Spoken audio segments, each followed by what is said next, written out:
On February 12, 2026, at exactly 2:14 in the morning, 300 kilometers away inside the cramped command van of the Ukrainian Crimea unit, four operators stared intently at their monitors. The thermal camera feed from their incoming suicide drone painted a crisp image of their high-value target resting in the dark waters.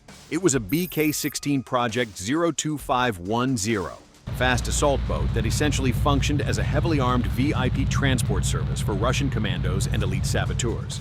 This vessel was docked quietly at the heavily guarded pier in Novozernoye, located deep within occupied Crimea. The objective was straightforward in theory, as the operators planned to blow that ship to absolute pieces before the sun came up. That was the concrete plan just 30 seconds ago, but modern warfare rarely cooperates with theoretical planning. Suddenly, the primary operator's screen shuddered violently, breaking the intense concentration in the van. The critical telemetry lines, which had previously shown a perfect, stable flight altitude of exactly 5 meters above the waves, began to flicker erratically and display completely meaningless numbers. The altitude readout wildly swung from 40 meters down to -2 meters, then back up to 10 meters in a single heartbeat. The primary operator immediately pushed the flight joystick forward to gain altitude, but the drone's electric engine completely failed to respond to the frantic command. The absolute terror of every remote pilot was happening in real time, bringing the dreaded physical lag into the unforgiving reality of combat. When you are flying a volatile explosive payload at water level, one single second of control lag is directly equivalent to 27 meters of completely uncontrolled flight straight into your own watery grave. The walls were rapidly closing in on the Ukrainian crew, though these were not physical walls of concrete or steel, but rather invisible electromagnetic ones. Just a few miles from the Russian dock, a sophisticated electronic warfare system, highly likely a Pol 21 complex, had just ignited its transmitters, completely flooding the coastal valley with crippling microwave radiation. To truly understand what is happening in this invisible battle space, you have to recognize that military electronic warfare is not some magical science fiction force field, but rather something much more primitive and brute force.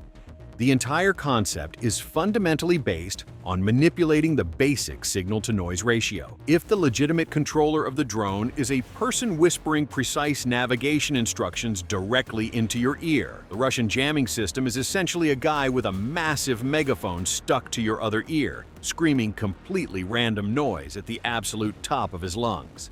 The Russian military routinely expends thousands of watts of energy and utilizes equipment worth millions of dollars just to shout electronically. The massive output of the Russian transmitters forces the drone's receiver to become overwhelmed, waiting for the autonomous vehicle to simply crash out of pure electronic frustration. Unfortunately for the Ukrainian crew, this brute force tactic was working flawlessly. The vital signal meter located in the bottom corner of the Crimea carrier screen, which should normally rest at a comfortable -7 decibel milliwatts, the military equivalent of having all the maximum cellular bars on your mobile phone, instantly plummeted into the danger zone. The reading violently dropped to -90 decibel milliwatts, then collapsed to -105 decibel milliwatts, before bottoming out at a terrifying -112 decibel milliwatts. The previously sharp thermal video feed quickly degraded into a useless soup of gray pixels. The available maneuvering space for the remote pilot was instantly reduced to absolute zero. The Ukrainian operator found himself in a cold sweat, paralyzed by an impossible tactical dilemma. If he allowed the drone to go down any further, it would inevitably crash into the dark waters of the Black Sea, and the BK-16 vessel would survive to safely transport elite Russian troops the very next day. But if he pulled the controller back to forcefully raise the drone into the sky and escape the blanket of ground-level interference, he would immediately expose the craft outside of the radar blind spot. Rising above the protective clutter meant Russian air defense missiles would instantly lock on and tear the fragile craft to microscopic pieces in less than a blink of an eye. The critical signal strength finally dropped to a terminal -118 decibel milliwatts. A final, horrifying frame of frozen video suddenly showed a massive concrete wall rapidly approaching the water at a completely lethal speed. And then, the bunker screen violently cut to full black. The primary operator sitting inside the sweltering van of the Crimea unit completely stopped breathing. His highly trained brain was instinctively counting the passing milliseconds in the dark, At 1 second, the drone must have already been physically brushing the salty foam of the crashing waves. At 2 seconds, it was undoubtedly about to become an exceptionally expensive artificial reef at the bottom of the harbor. But the Ukrainian military had been actively dancing this exact same deadly choreography for almost 3 grueling years, and their battlefield engineers had specifically modified the internal flight software for precisely when these terrifying moments of total digital darkness inevitably arrived.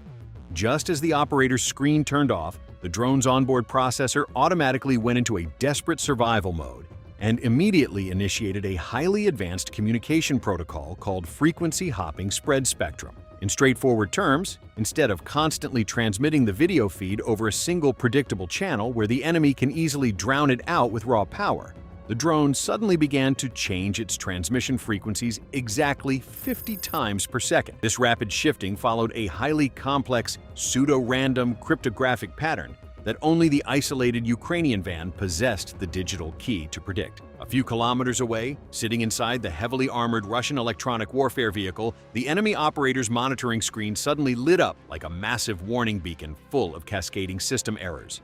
Their towering antennas instantly detected the new Ukrainian signal pattern and desperately tried to analyze it to manually redirect the interference pulse and crush the connection once again. But here is the brutal mathematical catch that governs modern electronic warfare.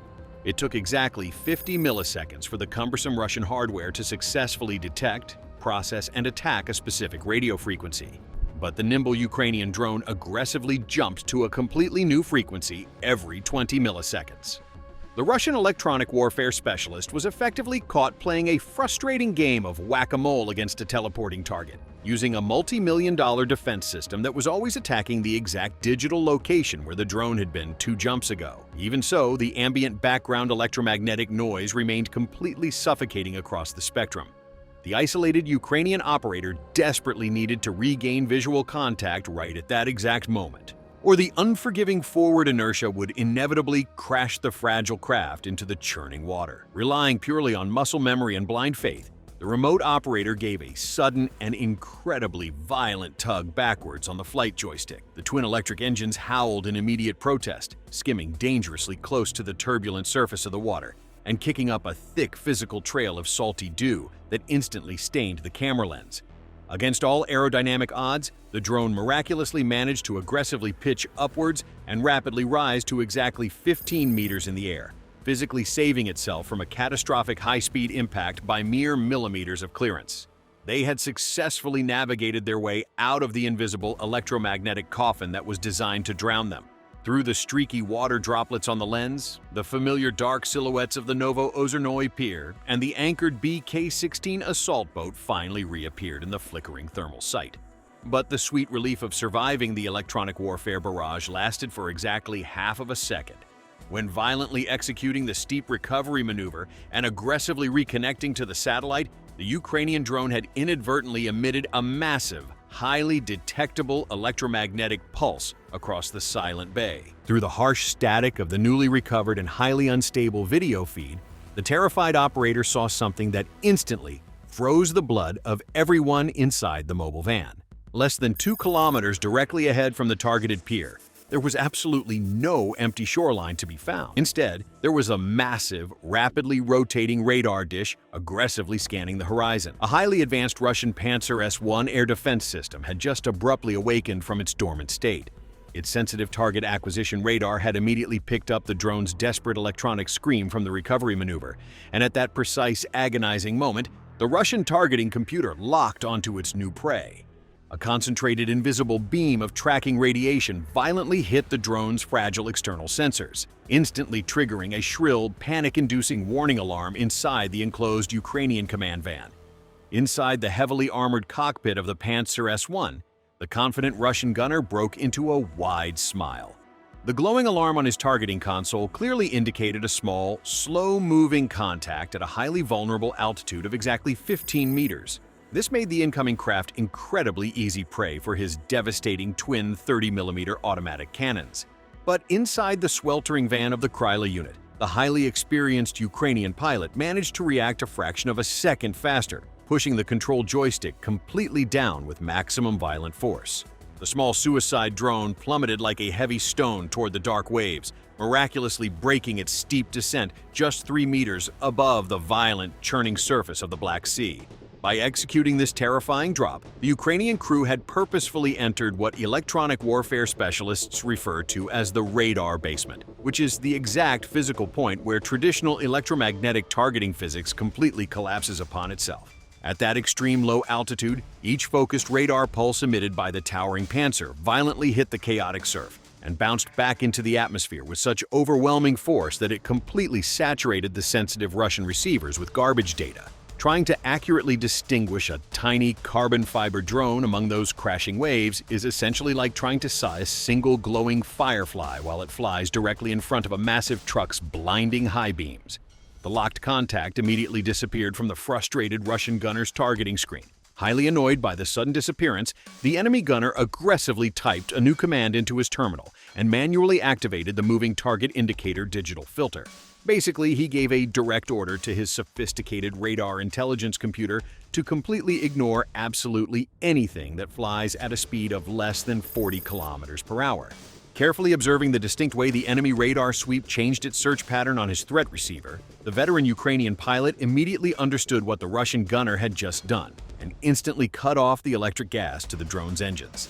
To the highly sophisticated digital eyes of the massive $15 million Russian air defense system, the incredibly lethal Ukrainian suicide drone had just officially and disastrously been reclassified as nothing more than a depressed pelican slowly gliding over the water. Suddenly, peering through the heavily salt-stained and vibrating camera lens, a massive black shadow unexpectedly emerged from the total darkness dead ahead, sitting less than 50 meters away. It was certainly not an enemy patrol ship, but rather the massive, unforgiving concrete pillars of the outer defensive breakwater that protected the military harbor. Because they were traveling at such an incredibly low and unstable speed, the heavily burdened drone simply did not have the necessary forward momentum or aerodynamic authority to aggressively maneuver and dodge the towering obstacles from the sides. They were going to brutally crash straight into the unyielding stone. The Crimea operator tightly gritted his teeth as the terrifying reality of the geometry set in. The heavily burdened drone heroically overcame the massive concrete breakwater, completely exposing its vulnerable underbelly to the open sky. The sophisticated radar of the Russian pantsir system violently fired its targeting beam almost instantly, and its massive cannons aggressively spat out a deafening 30mm burst of high-explosive ammunition. But the highly experienced Ukrainian pilot did not stay in the kill zone to actively watch the terrifying rain of flying steel. As soon as the fragile craft physically cleared the towering concrete wall, the operator violently cut off all electrical power to the struggling motors and intentionally dropped the heavy drone blindly to the other side of the barrier. The remote pilot forced the drone to painfully limp upwards, fully exposing itself over the net where a Russian Marine with an Igla missile waited. The sophisticated thermal seeker inside the Russian weapon violently shrieked as he successfully locked on to the hot electric motors, and the deadly projectile exploded out of the launch tube at an incredible speed of Mach 2. But here is where the unforgiving laws of physical ballistics ultimately humbled pure human instinct. Every modern anti-aircraft missile possesses a strict minimum arming distance of approximately 400 meters. This serves as a non-negotiable mechanical safety feature to prevent the high-explosive warhead from evaporating the shooter himself. Firing a supersonic rocket at point-blank range is essentially the absolute most expensive way to dramatically pluck your own eyebrows. Instead of evading, the Ukrainian pilot aggressively sped the craft directly toward the terrified shooter, diving straight into that exact ballistic dead zone. The massive supersonic projectile violently passed mere centimeters from the camera lens, becoming a heavy 10-kilogram inert metal ram that harmlessly sank into the Black Sea without detonating. The dying drone instantly fell exactly 1 meter closer to the dark water, just as 3 massive 12.7mm heavy machine guns opened fire. Glowing tracer bullets roughly the massive size of blazing sausages completely filled the digital screen, creating a horrific solid wall of heavily overlapping flying steel that was physically impossible to dodge. But the educated Ukrainian operator knew of a deeply ingrained flaw in standard naval weapon design known as ballistic convergence. The mechanical aiming settings on the ship's deck are rigidly calibrated so that the crossfire is perfectly concentrated at exactly 300 meters away. If an attacker miraculously manages to get closer than exactly 40 meters from the hull, they physically enter a massive geometric blind cone where gunners physically cannot turn their heavy weapons further inward without riddling their own armored cockpit. With exactly 0.3 seconds remaining until physical impact, the tactical screen inside the van violently flashed bright red. They were mathematically guaranteed to hit the heavy armor of the Russian vessel at exactly 100 kilometers per hour, like a highly expensive flying brick. But the brilliant Ukrainian engineers, foreseeing that modern electronics always betray you at the worst time, had cleverly installed an incredibly old-school mechanical safety directly on the nose of the suicide drone. Firmly embedded inside the fragile nose cone was a small, rigid quartz crystal. When the speeding drone violently crashed directly into the boat's starboard hull, the fragile nose completely collapsed under the immense pressure, crushing the internal quartz glass crystal with absolutely lethal kinetic force. The resulting massive spark of raw voltage instantly jumped directly into the primary detonator, completely bypassing the severed wires. What immediately followed was not a simple chemical detonation, it was the terrifying wrath of completely unleashed physics. The highly advanced directional charge violently exploded, instantaneously collapsing its precisely machined internal copper cone into a terrifying jet of superplastic liquid metal, traveling at exactly 8,000 feet per second.